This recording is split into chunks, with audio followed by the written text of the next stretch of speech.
Welcome to another episode of the Inkwell podcast. I'm your host, Todd Rayner, and I have another great guest today. So let's get Ryan in here. And how you doing, Ryan? Not too bad. How are you today? We're good, man. It's a little chilly up here in the Northwest, but we're hanging in there. Yeah. Hey, you know what? I'm from Southern California, still live there, and currently I'm actually at my mom's house. So in a place it doesn't really snow, and it snowed yesterday, so it's cold. Oh, yeah, Yeah. yeah. It's definitely winter. What I like to do is just kind of give the fans out there, a chance to get to know you. We'll just dive right into some of the questions here. What really pursued you to create your own indie comic? Um, a couple of things. I mean, my background, part of it is just media and film, and my love of film Hmm. anyway. Hmm. And then, of course, going all back to when I was a kid, which wasn't even an idea in my mind of being a creator. Uh, I don't know. It was a different type of literature. It Hmm. was books, of course, with pictures, and I remember a few and going around my neighborhood. Of course, like it'll definitely date me, but A Death in the Family was just a talk, and I was like, why? Hmm. And you know, Batman got a little violent in that one, and we all kind of know Yeah. the crowbar and the whole thing. And I was like, Yeah. okay, I gotta see what this is all about. And that was one of Hmm. it wasn't the first book I bought, but ironically, I lived my street name was Wolverine. It was Oh, Wolverine Street nice. that I lived on.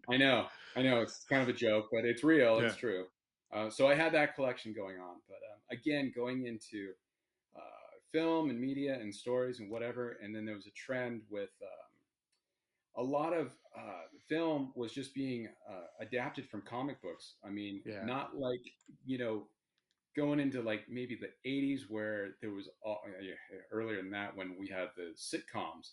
Hmm. Say like in the year 2000, Sin City's one and 300's one, Yeah. and those Yep. kind of books were in the mix. And I guess really when I started getting into, I never went to film school. A lot of my friends spent 25 grand a year, 25 Oh, a semester at least. yeah. I didn't do it. I ended up studying acting, and through that, they knew I was. Some of these people I Hmm. met that were film students through that, and I got to almost get a free education in film, sort of. So I mean, I was sort of breaking down things and got more into writing, and I looked at the parallels of screenplays and then comic books, and then Hmm. uh, if you throwing it out there, if you ever want to be a screenwriter, I would say own your product, and that's kind of Yeah. what it looked to me like. Okay, regardless of what I do, if I wanted to just create some cool stuff and actually had a brand, whatever that may be, it's so much smarter long term if you create something that you own the rights to. Yeah. Uh, and again, going as a screen writer, I mean, I even had one that was well, I didn't get it option, but I knew the drill. And this guy, he wanted to bring it to his boss. He was, just a reader, kind of what that's the way it works. And Hmm. I was like, you know what, for 10 grand, that would probably be the option. And then if Hmm. they ever got made, they buy out your rights, and then it would maybe be like 100 grand. And I was like, you know what, I don't know that I even want to do that anymore.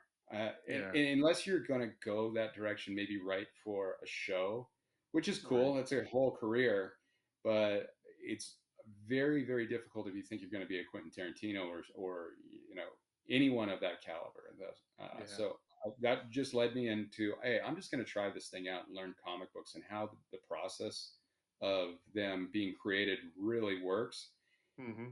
And just like anything else, I had to learn what it is. I mean, hiring an artist, there's a letter, there's a penciler, there's an inker, there's Hmm. color, and then of course it's a lot more than I think fans realize, that these books are expensive, and it's Yeah. really it again, it's where that controversy, what's great about a book, uh is it the art or is it the story? I think it's both. But either way, there's work, and there's work in printing, and there's a lot of Right. cost. And where books on the, what used to be the carousel that you'd see monthly, kind of like a periodical magazine, Yeah, those things were $5. Any books, Yeah, we just can't afford it. We don't have the printing and the mass printing to do it. So right. that's just what it is. I mean, it's cool stuff, but it's a little more expensive. But I think it's worth it if it's a good product, if it's a good book, and it's entertaining at the end of the day. So Yeah, I think artists are biased towards art and writers are biased towards scripting. So, you know, hey, you know what? Either way, it's work. It's just yeah. work. And where it comes together is, again, I think people like whatever they like is what they like. And if they really Hmm. fall in love with the art, then they're going to follow that artist. And if they follow a Right, story, then they're going to follow the longevity of the book. So, right. I mean, it's just what people like. Whatever you like, you can't tell them what they do or they don't. Yeah. So, You mentioned, film school and stuff. I mean, is there any formal writing for, say comics or script or anything like that? Screenplay? you know what? I would say they are similar. Okay, the basic difference for me in because I worked with a guy, Steve Stern. He's got his book. Um, there are books out there. I don't know how many people are aware. I would say they're not what you're gonna get versus finding somebody with experience. Yeah. And for me, looking at the comic script, picking up a comic script of how somebody wrote it, and then looking at screenplay. Screenplays are similar to where you're establishing a location and then you're filling in dialogue and you're describing the location. And if, for a comic book script, you're basically saying, page one, panel one, and Right. you're describing that location in that particular panel. And then it's up to the artist. That's where choosing what artist is going to fill that panel for you and is going to feel that narrative flow of how many panels are we going to fit in that page. Hmm. And I think that it's up for discussion. The writer might say, hey, this is going to be 5 panels, 6 panels on this page, and maybe, and then again, there's cost. That's precious Right. real estate. So each panel, you got to think, if you're thinking 20 pages or 24 pages, how to tell that story in exactly 20 or 24 pages or whatever Right. you're going to do.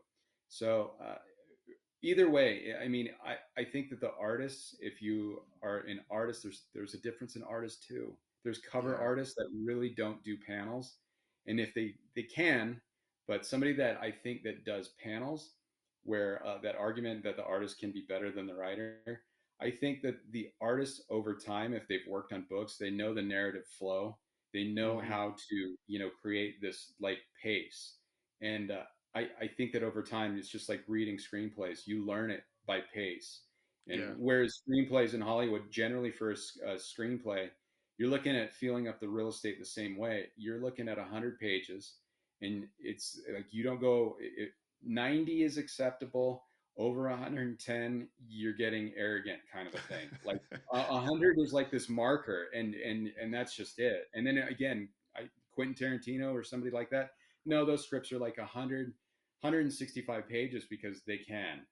Yeah. I read, I was gonna say, so you see a movie that's like 2.5, 3 hours long, and you're like, yeah, that could have been a little shorter. yeah, there's that. I mean, well, for instance, I read Batman Begins. Hmm.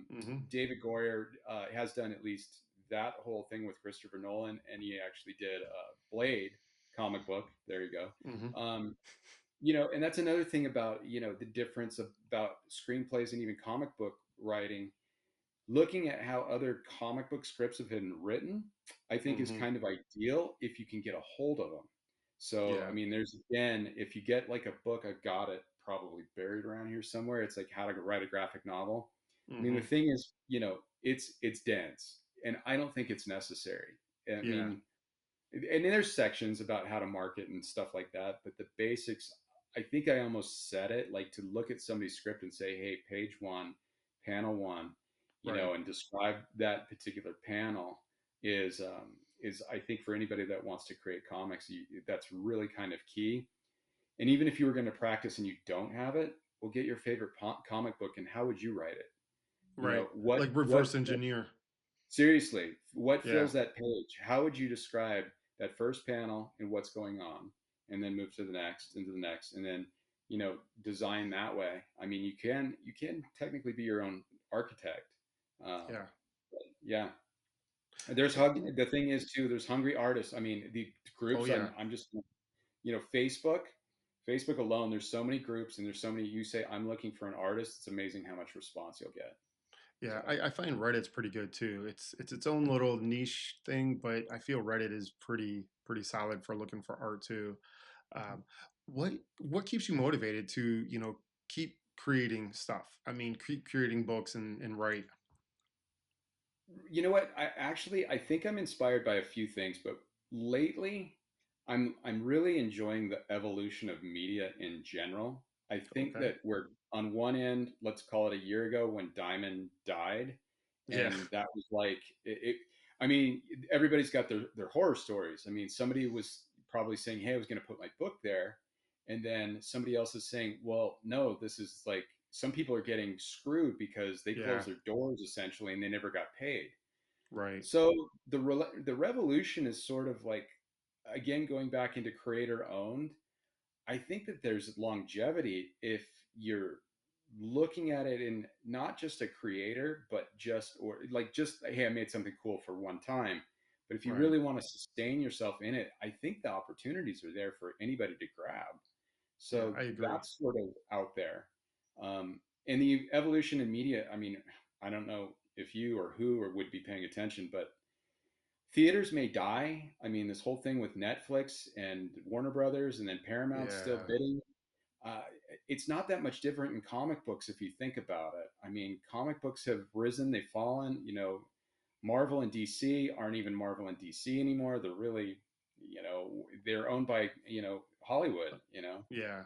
They're just a name.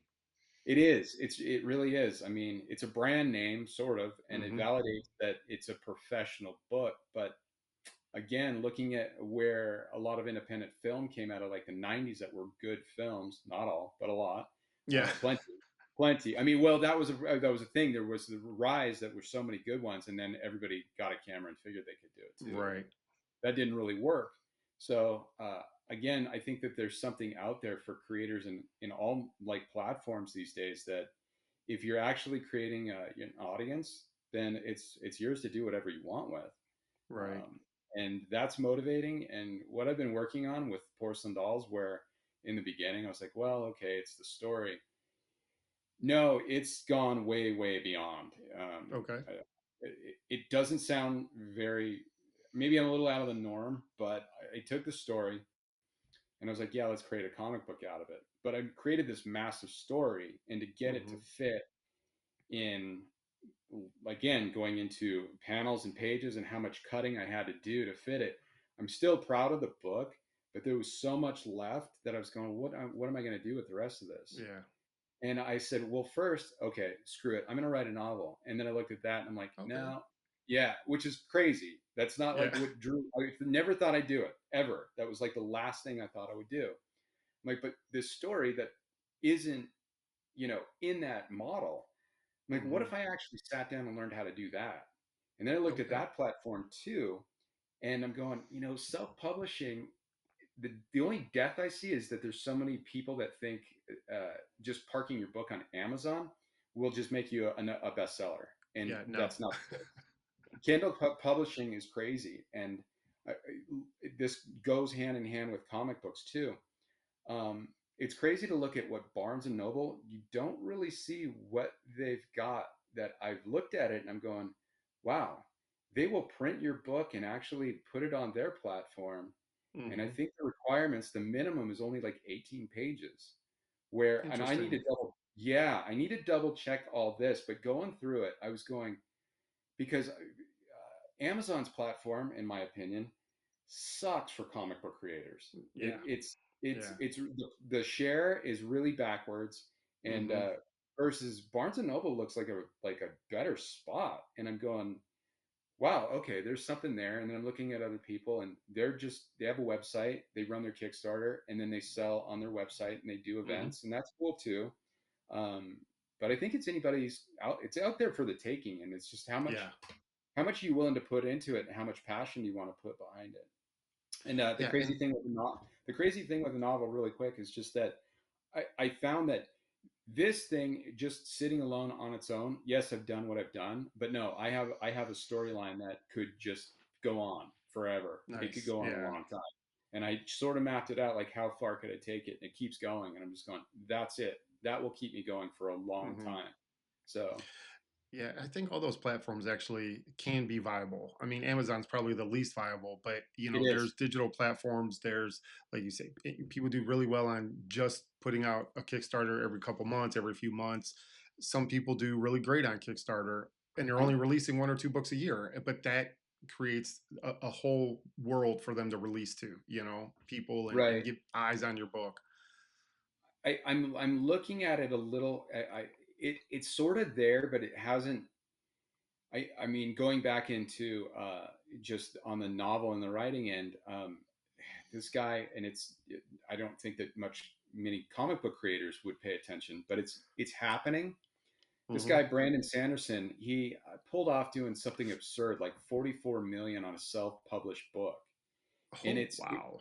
oh yeah, you should look him up. Anybody that wants to know anything that's crazy on Kickstarter, and 44 million, and he's still going. And his books, oddly enough, and I had to look him up, he has created a graphic novel or two. I wouldn't. I was like, he had to have. I mean, it's Yeah. his thing is fantasy and magic. Why wouldn't he have Why wouldn't he have this audience too? Hmm. Um, and I just tracked another book that is not a graphic novel. It falls on my Facebook page all the time. These guys are doing 1.5 million Hmm. per campaign. And what it is, I'm going to call it not a true graphic novel, but it's a hybrid where the Hmm. art is pretty good. It's called like Aragon, and it's Dragon something. Yeah. Self-published, and they're doing it through Kickstarter, and then they're just publishing on their own website and platform. And they've done a couple of campaigns that they're taking home like 1.6 million out of Kickstarter, and I'm going, That's crazy. that it's insane. It's insane. And especially that particular book, I'm going, well, it's not a comic book, but they found an audience, and Right. it's got cool art. And I'm sitting here going, well, they're doing something right. So, I mean, to know that it's out there, that you don't have to be exact to find an audience, I think Right. is just something for creators to look at, that everybody, I think, wants to have the next cool superhero, but how do you do that? And Right. then, like, how do you create something that's cool enough to be like it, but not quite it? And it's its own thing. And if you can Hmm. do it, I think good for you. And then you just Yeah. need somebody smart to place it for you. You Yeah. know, I think it is definitely a challenge finding your audience, right? I mean, once you find it, you're going to have your super backers. You're going to have people that will support it no matter what and spend absolutely. pretty much whatever, whatever they can afford. And I think that's a challenge for a lot of us, which kind of rolls into the next question here is what do you think is the biggest challenge? Is it, getting that audience, finding that audience? Absolutely. I think if you can find it, you'll probably get a core loyal audience after a Hmm. while. But how to get there first is it's a monster. And going to when I basically had enough artwork and whatever to qualify to get into San Diego Comic Con as a Hmm. professional. The only thing I got out of being there, not having a booth, not being able to really like be on the other side and hey, shake hands with people. I'm the other side. I'm just a guy buying books and stuff, you know. Yeah. Um, but the panels are great. The panels are Yeah. great to listen to the panels and listen to those guys. But getting back to your question, Facebook, and even I could break it all down. We'd be here all day. Instagram doesn't really allow a link to what you're Hmm. doing, Hmm. and Yeah. it's terrible that way. So it's almost like you're spinning your wheels. Then Facebook, on the other hand, will, but even if you've got 4 or 5 thousand friends or whatever, how that actually gets to those 5,000 friends, Yeah. it's like maybe 100, Yeah. maybe. I mean, it's really limited. Um, but again, it's goofy that network. Like, just I've joined a lot of groups. I've Yep. made a lot of mistakes. There's a lot of scammers, and that's the other thing. Oh, do Yeah. just if it sounds too good to be true, it is. I'm sure we've all heard Yep. that saying. Yeah. Yeah. Um, it's true. You know what? Since we're on the subject, I got this guy hit me up, and he said, "Hey, I'm just going to get you backers." So right now, I'm like, "Oh yeah, whatever." He's a scammer. He's not Yeah. even, these people will say, "Oh, I can do it. I can do it." And without getting into all the details, for him to jump overnight and I all of a sudden have 40 people, and then Mhm. the biggest red flag is he said he was going to tell me how he's doing it and give me sort of like what PR he's doing and whatever. He didn't Mhm. do it, but Mhm. he asked for more money, and I Mhm. was going, okay, and it's like he's got to have like 100 fake Kickstarter accounts, and Yeah. it's amazing that people would go to that extreme. So again, just going off of the marketing, how to gain followers, networking, and I think that those groups are fun.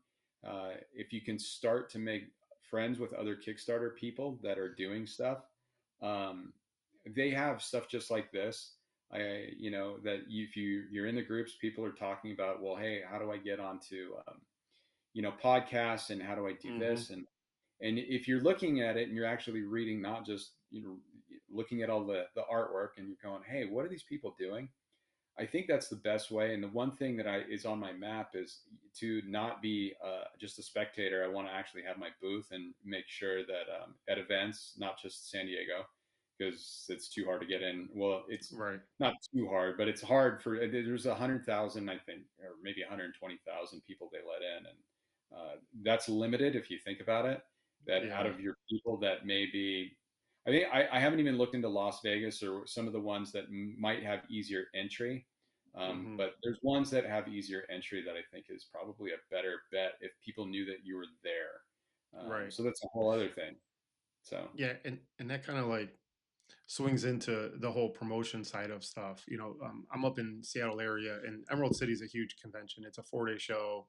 I don't know, right, 80 to 100,000 people show up. Probably more now. I don't know. It's pretty big, but I mean, you apply to it as an artist, as a writer. I got waitlisted last year, kind of snuck in. I guess people canceled, but still waitlisted this year. So it is really hard to get in there. But it makes you make a good point. Is that kind of person to person networking, that going to shows and letting people see that would never necessarily see, like there's a lot of people that go to shows that don't do Kickstarter, right? That's where they buy their books, is at conventions or at right, bookstores. So it's really having everything everywhere, right? It's having all those irons in the fire of all the different places. yeah. It's a balance, and it's just I think for the creator, you just have to make sure that the money makes sense. I mean, how much? Hmm. I mean, I'm looking at it right now. For me to do it, the cool thing would be to one with the artists that I'm starting to work with, have them around if they're going to be at the Hmm. event. Everybody wants an artist signature, not so much Yeah. mine, and I get it. um, but working that angle, and hey, and just knowing that that is a factor. The second thing is okay, if I'm going to have to spend whatever $1,000 or $2,000, hopefully it depends on which event. Am I at least going to be able to recoup? And I think Right. that's another thing for creators, that if you're going to do it, you're probably you're looking more for creating your brand in the beginning Hmm. Hmm. than really making a lot of money, Right. and that's okay. I mean, I can name several businesses that started out that made. In fact, just to throw it out there, many people know this, but maybe not everybody. Star Wars is considered an absolute box office failure. I Yeah. mean, nobody wanted to make that movie. George Lucas, I mean, he got laughed at by his professor at USC and all Yeah. kinds of stuff. So, but anyway, I mean, to for a movie that technically didn't make any money, he turned right around and made another one, and guess what? That one did. Yeah. So that's kind of a mindset with I think your comic book, that your first one might not make money. If you could just break even and you walk away and people were excited about it, then that should be it. And Yeah. again, even looking at my own campaign, I know what I've spent a lot. I mean, I honestly can say I could buy like the cheapest model of a Toyota or something brand new for what I've thrown into this. So, Yeah. I mean, we're talking five digits, all easy over the course of time. Um, but that's just what it takes. So, you think about it, if you're going to do this long term. Again, if I recouped, I don't know, 25, 35,000 on Kickstarter over one or two, or hey, one, I don't care. We're getting close to the break even point, and Right. that's less than 10% to Kickstarter, and less the printing, and less the shipping, Oh and yeah. less than less and less. So that looks like big numbers, but when you break it all down, it's not. But if you're going to be in it for the long haul, it could pay off, and you can sustain yourself with it. So Yeah, and I've seen, being an indie creator myself, I'm definitely there with you. We follow other indie creators. We see what other people are kind of other creators are doing and what's the successes and what's kind of the not so great successes. But there was a video I was watching where someone was like going through all his finances. He was an artist kind of local to the Pacific Northwest. He was making well over six figures on paper. When you right. break down your taxes, your show fees, your travel fees, all those things, he's like, yeah, I'm barely making a decent living here in the Pacific Northwest. So, yeah, Again, it's not easy work for anybody. I mean, yeah, on any spectrum. And it's funny. I don't know who or what, but I cut like a little trailer for my book, and it says no AI was in the hmm making of this at all. And I'm standing behind it 100%. In fact, I'm even kind of with the guy that I just worked with. I said, are you doing this all by hand? He said, yeah. And hmm I said, okay. So what's the deal with the artwork? Are you going to keep it, or are you going to? Am I buying you out? And he's like, no, you can hmm buy me out from it. And I was like, you know what? That is cool, because when push comes to shove, if anybody was like, this is AI, I'm going to be like, no, I'm holding it right here. I mean, yeah, digital color is different, and it's not AI. I mean, yeah, a human needs to choose, what color and what the color palette's going to be. It's still a part of exactly. the whole. It's part of the whole art process. So, um, I just because I brought it up, and again, if people think that AI is a cheap or as a way to get cheap and get a product and not have all these expenses, I don't think that that's going to really work in the long term. No. Um, I yeah, I don't think just because I can just type something in and create, it's really going to work. Um, especially with working with an artist, and they start to just almost stick figure render out the page, and I'm like, well, okay, and at least you see the body poses, the positioning, and Right, how it's all right, going to fit before they detail it. And in that early phase, you can make choices, and AI is never going to be able to do that. right. It's just going to spit out what it thinks that you want. And I don't know. I mean, some books are actually known for interesting just postures and whatever. And I mean, we could name some artists that are legends and whatever, that for whatever reason they created this one character who was striking another character in a battle, whatever. It's just art, why they came up with hmm exactly that angle and whatever. It's just the way that they saw it. So that's what fans buy, you know. Yeah, there's that's a good point because there's a technical side, because I do for my books, for at least my first book, first four issues, I did all the writing, all the art, coloring, everything. And then I kind of next series, I had an art team, but I was still doing all the writing and covers. So I am kind of like this person that does artwork and writing. But there is like, you can learn the technical side of screenplay writing, of writing comic books, of doing artwork. You can learn the technical side, the anatomy, and all these things, color theory and all that stuff. But there's decision making that has to be done by a human to get that result. You know what I mean? Right. Um, and it's those decisions that define, the type of art you're going to have. I Right. agree. I definitely don't use AI art. I'm definitely against it, and I feel like people think it's a cheap way out or it's a quick fix for something. So we'll see where that goes. Yeah, I mean, I'm just gonna flash this really quick because it's just for fun. But yeah, Yeah. this gal, she came back with just like her top is purple and her hair was Uh-huh. absolutely just purple, purple, purple. I'm like, she's a cop. I can't have, and she's not like crazy like in punk rocker bars. I'm like, I know that that might be cool to the cool kids or something, but I'm like, she really can't come off like that wild on, hmm and, hmm and, and I mean, Yeah. it's great. Some characters that totally fits, but I'm sitting here going, no, not for this one. Yeah. So anyway, but Yeah. again, decisions, Yeah. little things that can be changed, and it's not that big of a deal. Yeah. Photoshop 2 seconds, I can even do it, and Yeah. that's pretty cool that that you draw your own books and everything. I mean, it's something that I could do but won't. uh, Yeah. I can see like what other talent does, and I'm like, no, I'm not. It's worth the money to actually have somebody do it. So That's yeah. where I ended up going towards, and I realized like taking 10, 11 months to make a full single issue, just a 22-page floppy, was way too long. Well, So again, it's I think it's like anything else. If it's something that you do every day, and you yeah. that like these guys can probably crank out stuff, and it looks like it would have taken them years to draw, and they can Yeah. do it because this is what they do. They've become Right. so good at what they do. They can do it fast, and they can do it. Uh, they do it well, and hmm it's not like it's not just speed equals it's choppy. No, it's they can do it because they visually have done it so many times that they're like, oh yeah, it flows this way, and they're hmm just good. They're worth the money. So Yeah, Jim Lee said years ago, like I could draw this arm, this leg because I've done it 1,000 times. And for me, I've always had a full time job. I've never been a full time artist, full time writer. So you're not really exercising those muscles to be able to do those things quickly and accurately. that's another thing. I mean, it's for any side of the spectrum. It's something that you should at least practice every day. hmm Um, whether I don't know what it is. I mean, for me, I'm constantly tinkering around with the next project. I mean, hmm it starts like I'm tinkering around. In fact, I have a meeting tomorrow. Another thing about we got into fans and everything, and the money and the expense.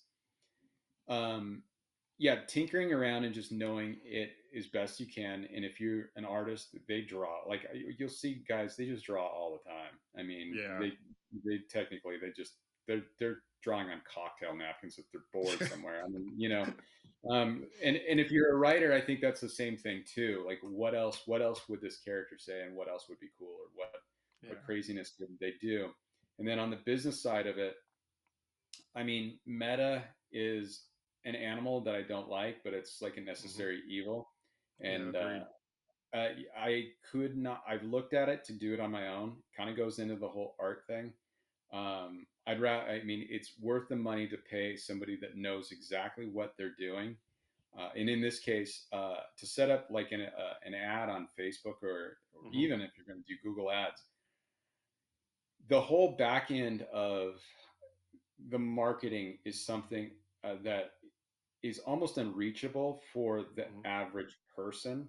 Right. And I can tell you that this particular company I'm working with, they have Facebook's phone number.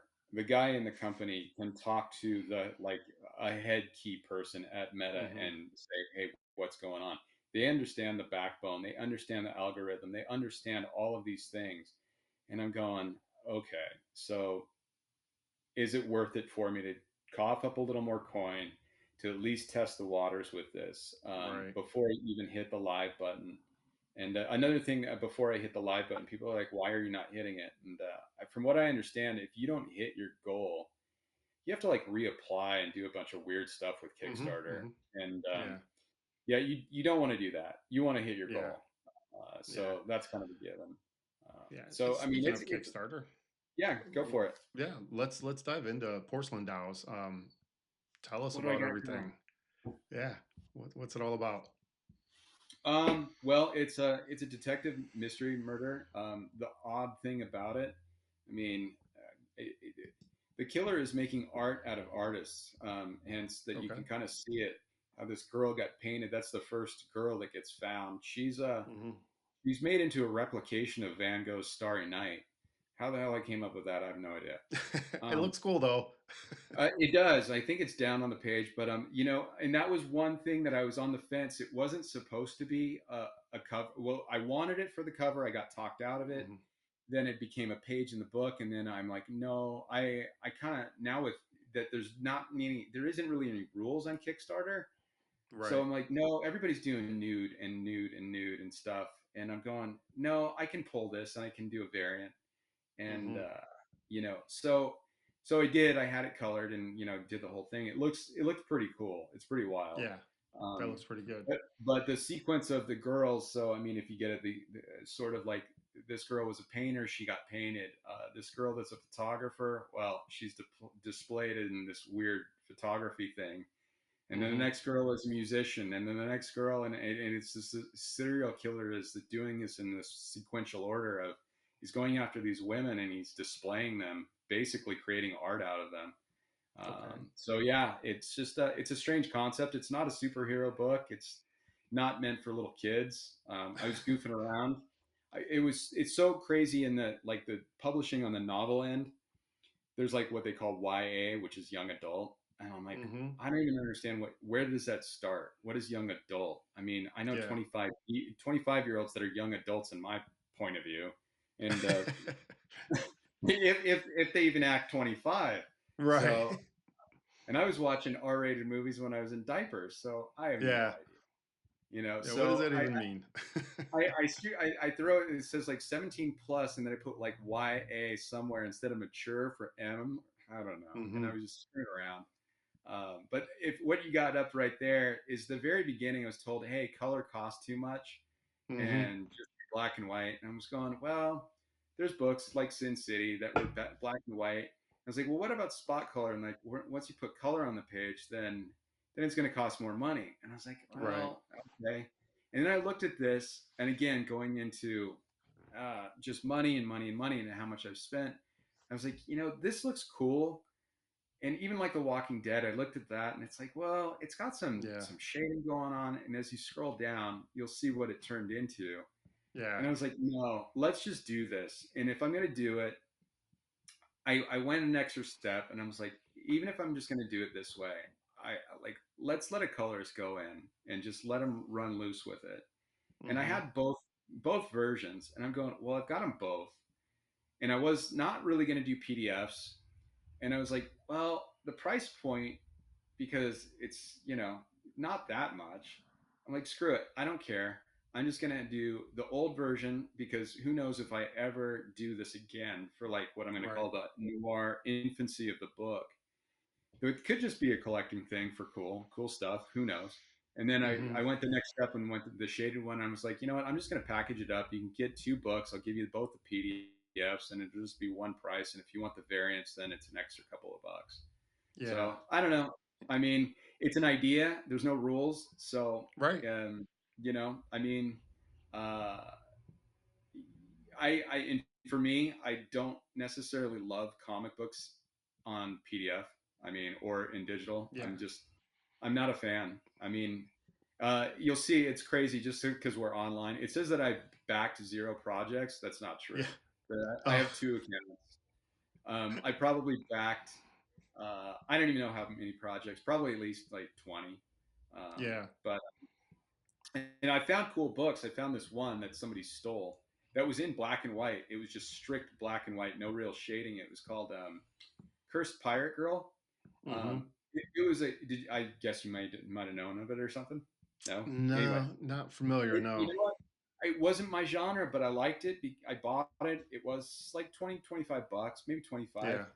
It was a cool book because if I had kids, which I don't, it was definitely something that you could actually read with your kids. And I was like, for the artwork, kids would maybe even read this at 10 years old. I was like, it Yeah. was Oh, really cool. So interesting. there's rare stuff on there. And again, there's no rules. And that book was not PDF. It was, and I'm glad it wasn't. And now it's on Yeah. eBay. You can find it for like 150 bucks or 175 or Jeez. something. But Yeah, yeah, I typically, yeah, I mean, maybe that one is a collector's item. I have no idea, but yeah, I don't who know. knows? Yeah, who knows? But anyway, Yeah, so I typically, when I back Kickstarters, I do the physical reward. I don't. I mean, it's fine. I get a PDF. Okay, cool. But I really don't read that. Like, I like flipping pages. I like turning pages and seeing it that way. I But that's just I me. do I like the physical book. I just like to be able to hold it and be able to like take a wide view and look at the entire page and not have to look at this Yeah, panel and then kind of like swipe and kind of go like, nah. I like to look at the whole book. yeah, Yeah. So, and I like to. I mean, it's unfortunate that there's, I don't know, sticky fingers, or my friends amongst me have sticky fingers, is what I meant to say. And there's some that I don't have, and I'm going, well, you never gave it back, or what'd you do with my book? And they're like, I don't know. Uh, so I like to keep a small collection. I mean, I don't have, hmm I can't tell you how many books I've had that I kept and collected and you move or something and they get lost, and it pisses me off every single time. Yeah.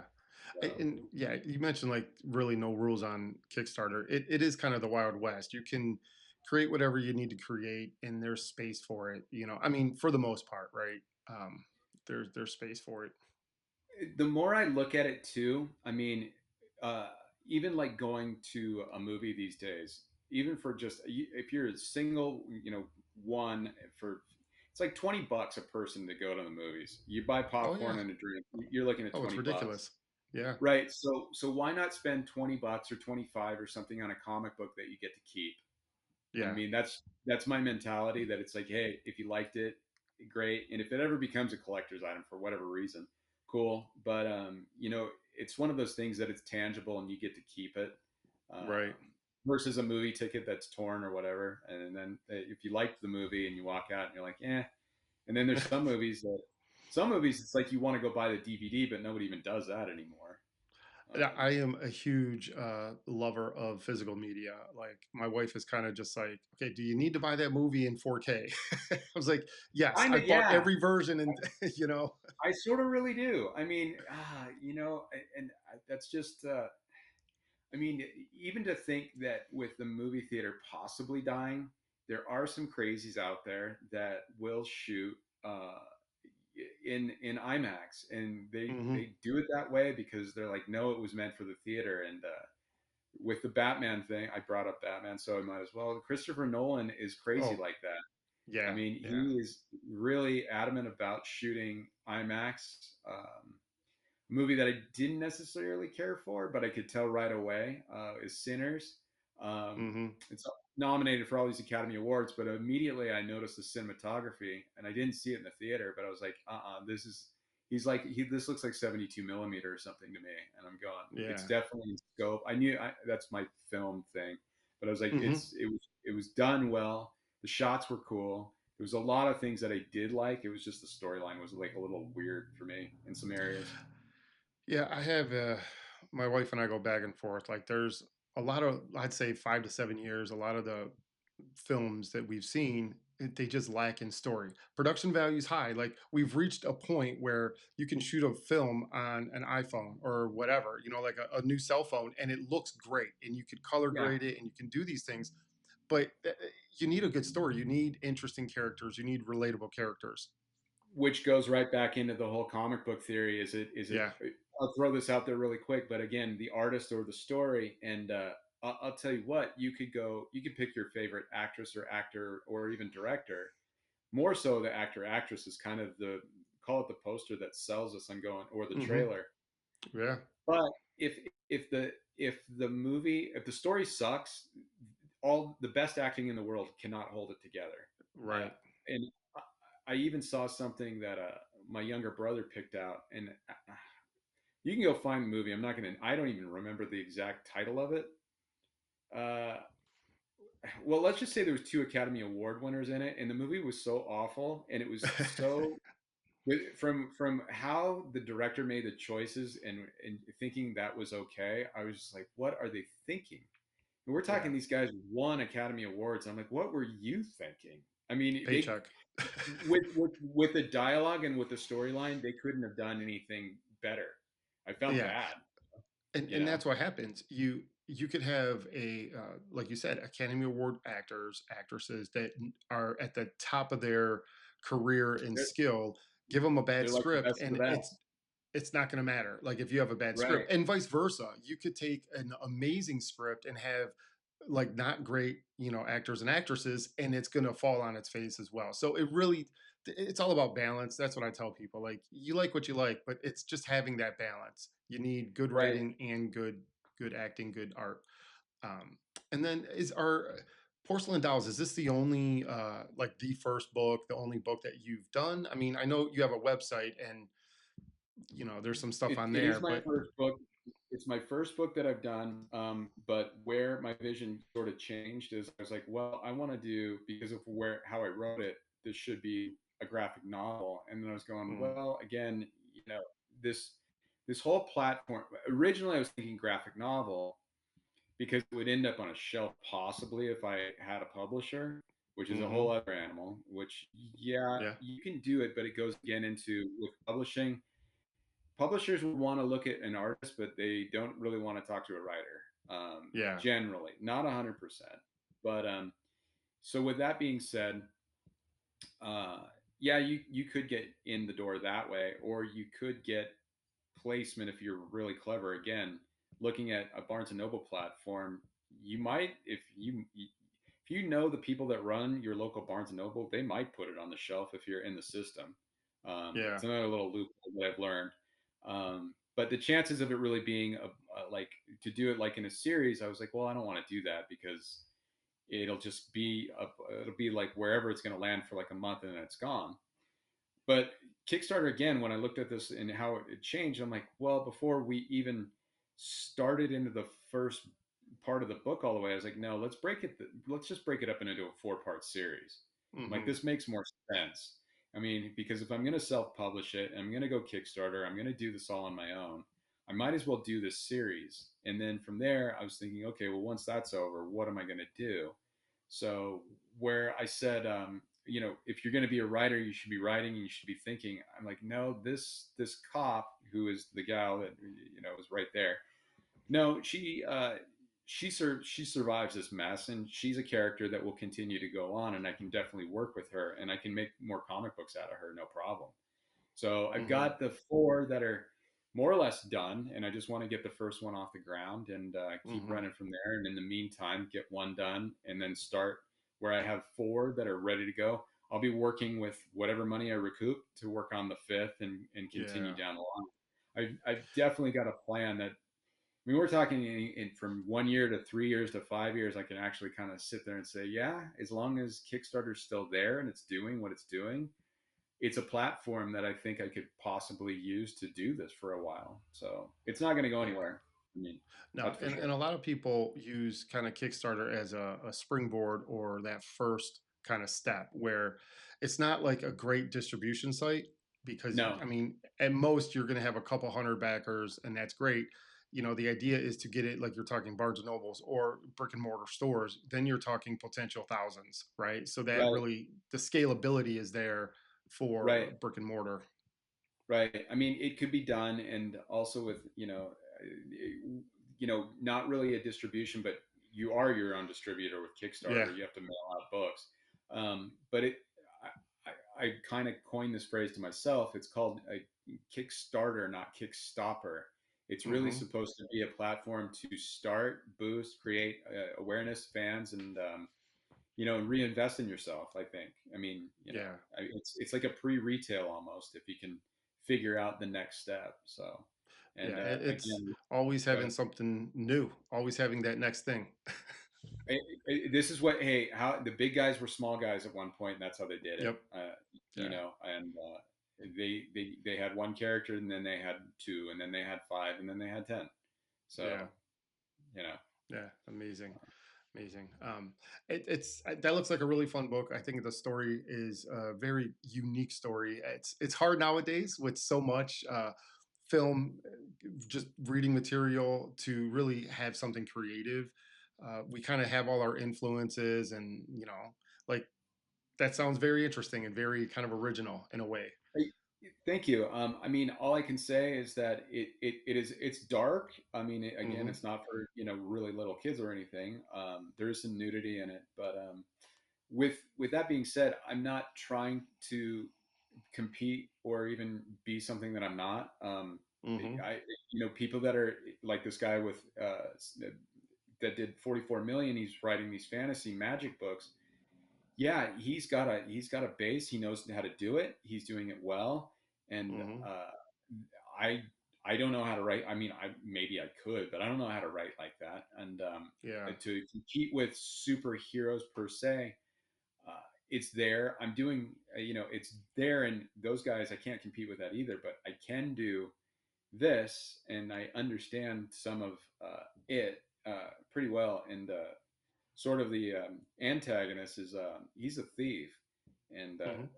it's I wish I could have got more into the book, the comic book, but he's pretty wild as to what he does, and he's a character that is just knowing his like how he breaks into things and how he does it, it's pretty wild. So, Yeah. and if I get to explore more of that, I mean, I've thought about doing like just one shots of him and kind Hmm. of exploring his whole world, which I think could completely work.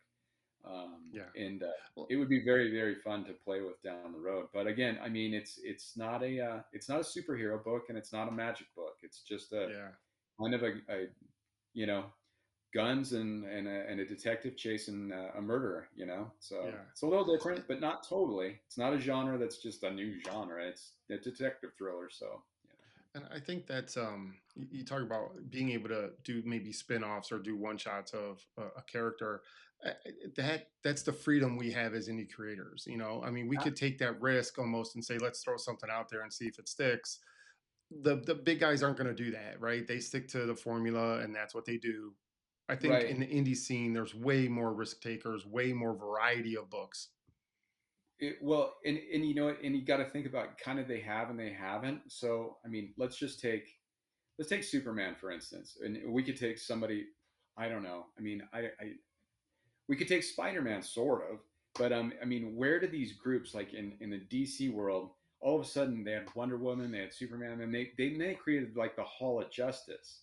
Then you Yeah, had like these standalones in like the Marvel world, and then they created well the X Men. I mean, it wasn't like they started with the Hall of Justice or X Men. Anyway, they combined them. So I mean, if you started even combining and then broke them up later, I mean, there is no formula. But again, from the creativity for a creator, uh, you could have one character and maybe there was a side character in the story that, well, I don't know, what was their backstory, and could I have a right. standalone book on them? So Yeah, I don't know. I mean, it's kind of like you said, the Wild West. It's kind of out there, just it's open territory, and nobody knows what to do. And just to go out there and explore it is, yeah, it's exciting for me to see what's going to happen next. As it's something that I like in good stories anyway. It keeps me hanging in there. What's going to happen next? I'm like, what yeah. had just happened? Whoa, what's going to happen next?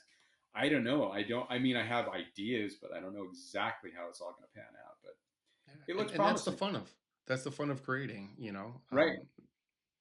so I and yeah, I mean, I have had just enough people like look at some stuff and they're like, well, where is this going to go? Like, what's next? And I'm like, that's good to hear.